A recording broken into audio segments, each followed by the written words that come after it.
कि आपने क्या बनाया, तो आप बताएंगे कि मैंने 1526 में पानीपत की संग्राम का प्रथम चरण बनाया है। ये संग्राम बाबर और इब्राहिम लोधी के बीच में पानीपत के मैदान में हुआ था। इस संग्राम के लिए बाबर अपनी 20,000 घुड़सवार सेना के साथ पानीपत गांव के पास इकट्ठा हुआ था, जहां पर उसने दाहिने साइड में पानीपत गांव और बाएं साइड में सूखे नाले को कटीली झाड़ियों से भर कर और इसके बीच में ना सैन्य विन्यास किया था। दोनों तरफ से सुरक्षात्मक घेरा उसने बनाया, ठीक है, ताकि साइड से कोई आक्रमण ना हो सके। ठीक, और अपनी संपूर्ण सेना को उसने जो है वो 8 टुकड़ियों में बांटा, जिसमें बाबर खुद केंद्र में था, बाबर के पीछे रिजर्व, आगे एडवांस।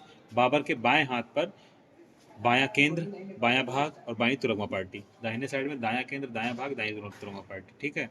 उसके आगे बाबर ने फिर तूरे लगाए अपनी सुरक्षात्मक घेरे के रूप में, तूरे, और तूरे के आगे बैलगाड़ियां लगा के उसको तुरानी पद्धत से बांधा गया था, बैलगाड़ियों को, ठीक है।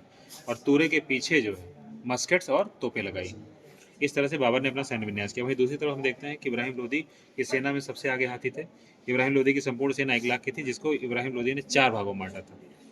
इब्राहिम लोदी खुद हाथी पर था केंद्र में, उसके आगे एडवांस, पीछे केंद्र, सेंटर है ये, और उसके बाद दाहिने साइड में दाहिना भाग, बाएं साइड में बायां भाग, ठीक। और हर भाग में बीच में पैदल सेना और दोनों किनारों पर घुड़सवार सेना थी। इस तरह से 4 भागों में बांट रखा था। अब इब्राहिम लोदी बाबर से युद्ध करने के लिए अपनी संपूर्ण सेना के साथ आगे बढ़ता है। जब आगे बढ़ रहा होता है तो इसकी बायां भाग था इब्राहिम लोदी का, वो थोड़ा तेज चल रहा होता है और दाहिना भाग थोड़ा स्लो चल रहा होता है, जिससे क्या होता है, बायां भाग बाबर के दाहिने भाग के जल्दी करीब पहुंच जाता है, ठीक है।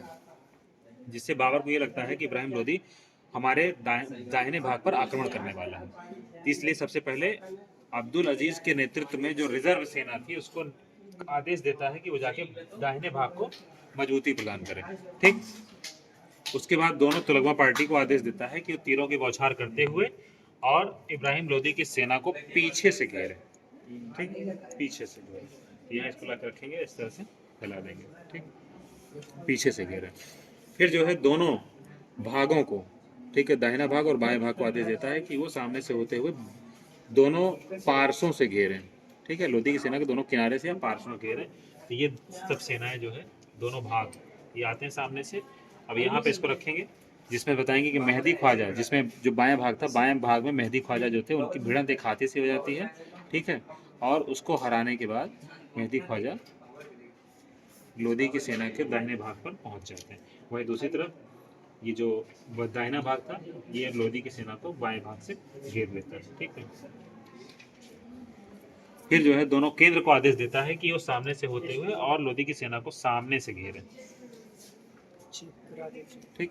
इस तरह से लोदी की सेना चारों तरफ से घिर जाती है, ठीक है, और चारों तरफ से तीरों की बौछार होती है, जिससे कि लोदी की सेना केंद्र में भीड़ के तरीके से इकट्ठी होने लगती है, ठीक है। एक सैनिक जो गिर जाए उसको उठाने की जरूरत नहीं, ठीक है, क्योंकि मारे भी तो जाएंगे, ठीक। भीड़ की तरह इकट्ठी जाती है।